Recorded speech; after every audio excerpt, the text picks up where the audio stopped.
Mr. Vice President, welcome back to the Beehive State. Always good to have you here, and I know you had a busy day yesterday dealing with some, some grand jury things happening there, but give us a quick update there.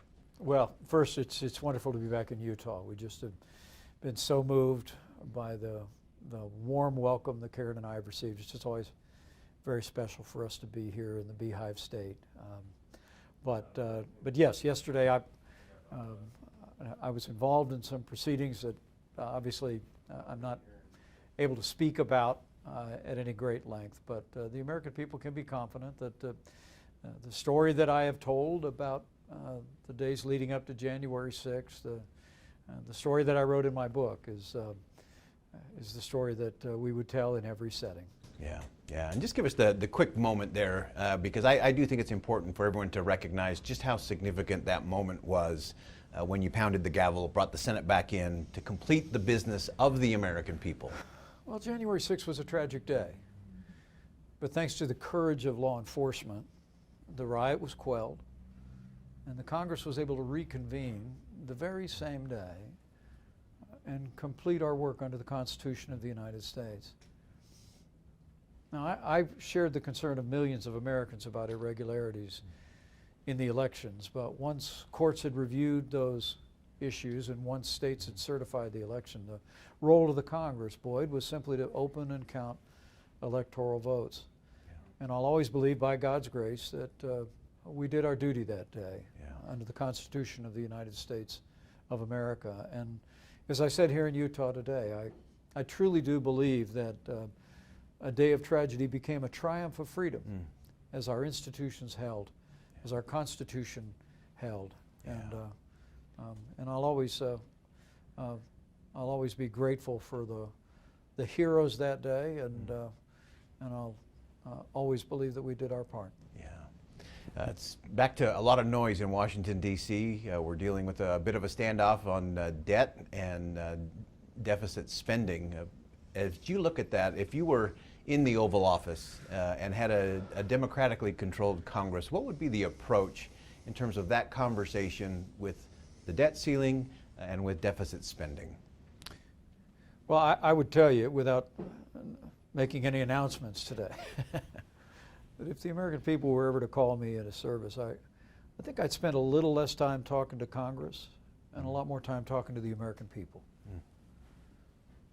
I mean, it was one of the things that I've admired in presidents throughout American history, is that when we've accomplished truly historic things, it's invariably been when the president engages the American people.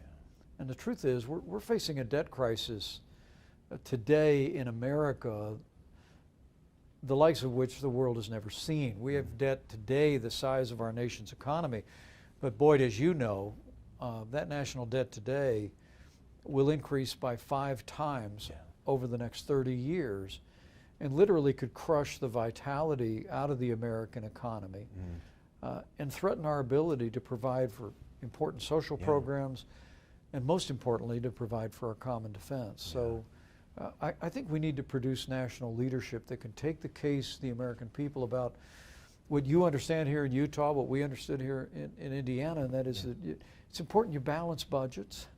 It's important that you practice fiscal responsibility at the government level, not just to keep taxes low and to keep freedom strong in the economy, but so that you lay a foundation for long-term prosperity. But it's going to take leadership, it's going to take reform, but I think it all begins with talking to the American people and telling them the truth about where we're headed with the national debt. So I want to ask you a double hypothetical, which I know you don't get too many of those. Were you to get into the presidential race for 2024, I ask every candidate for any office, what is it that would make that process worth it? You know the rigors of a campaign, you know how hard and difficult that is. What would make that journey worth it, even if at the end of the day you didn't win the election? Well, I would maybe take issue with the premise of your question very respectfully, and say that, as John Adams, our first vice president, said, duty is ours, outcomes belong to God. And I think for anyone that considers seeking the highest office of the land, you should search your heart and determine whether or not you feel a duty to put forward your ideas, your vision, your background, your experience to the American people. But then ultimately trust God, trust the American people to make that decision. But it'd be searching your heart, discerning your duty, which is something that our family's been about over the last several months, and I promise to keep you posted. All right, well, we'll take that and we'll hold you accountable for that. As you look at the young people of this country, what is it that you see in them, or what is it that we should see in them that gives us hope for the future? I think young people today are a freedom generation. I really do. One of the ways I've spent time over the last 2 years is traveling to college campuses. I've been to, this week alone, to the University of North Carolina. I was at the University of Alabama. But I've also spoken at Stanford, at Georgetown, University of Virginia. And I have to tell you that while we drew the occasional objector, the occasional protester, sometimes in large numbers, we ended up having a fulsome discussion about the future of the country. And I think this is a generation that understands authenticity. I think it's one of the reasons why your programs are so popular on the airwaves of Utah, because people know that what they hear is what they get. It's who you really are, and you carry yourself in a way that invites people into the conversation, Boyd. And I really do believe it's that authenticity that's key to reaching younger Americans today. You know, I tell people I'm a conservative, but I'm not in a bad mood about it. As I've traveled to campuses, young people don't mind that I'm conservative, but when I engage and I speak to them about what we believe in, I am convinced, as I said at the outset, that this is a freedom generation. These are young people who, at their fingertips, have had more information and more access to the marketplace than any generation in human history. And you will never convince me that the generation that's been able to operate on those iPhones in their hands in so many ways is going to give way to the socialist ideal, the big government top-down control of the American left. It's a freedom generation. If we speak to them in those terms and we speak from our hearts, I think we can win this rising generation and win a better future for them and the American people. And as you talk about that kind of conversation with the American people, we've been in a season of politics that has been a lot of performative politics for people to get clicks on social media, to raise campaign cash, to get on cable news. It's been very much a grievance and a performative kind of politics. What will it take to get to the nation back to that conversation you say the young people are ready for? Everywhere I go, I hear two things the last 2 years. And I traveled to 35 states in the midterm elections. People want to get back to the policies of the Trump-Pence administration, a strong military, American leadership in the world, a growing economy with less taxes, less regulation, more American energy, conservatives on our courts who will stand for religious liberty and the right to life. But in the same breath, I hear people say they want to see our politics get back to a threshold of civility and respect that characterized American politics not so long ago.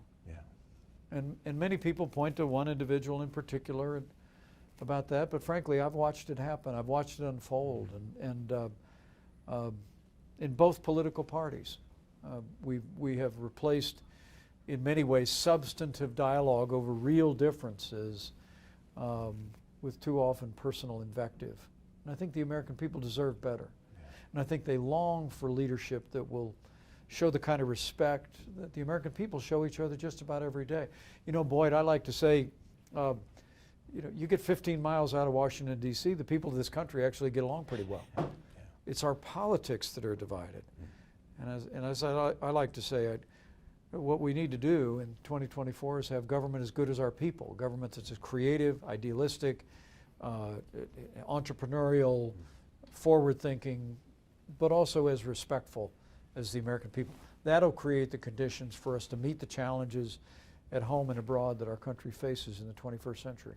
Yeah, and just give us a 30-second, just a quick thought on the role of America in the world. Obviously, Ukraine, Russia, China, Taiwan, and on and on. Give us a quick perspective of what's the role of the United States in the world. America's the leader of the free world. If America's not leading, the free world's not being led. We're also the arsenal of democracy. And since the days of Ronald Reagan, we've had a policy that if you're willing to fight the communists in your country, we'll give you the means to fight them there so we don't have to fight them here. And that's the reason I've been such a strong and vocal supporter of U.S. military support for the courageous fighters in Ukraine. I really believe America, as the leader of the free world, needs to continue to marshal our allies to give those courageous Ukrainian fighters what they need to repel the Russian invasion and restore their sovereignty. That's the best way to keep Russia in check in the future. And, Boyd, I think it's also the best way to ensure that China's ambitions and aggressions do not unfold into conflict in the Asia-Pacific. We achieve peace through strength. And I truly do believe that exercising that strength on the world stage is absolutely essential for our security and for a more peaceful world. Vice President, thank you so much for joining us today. Good to see you, Boyd.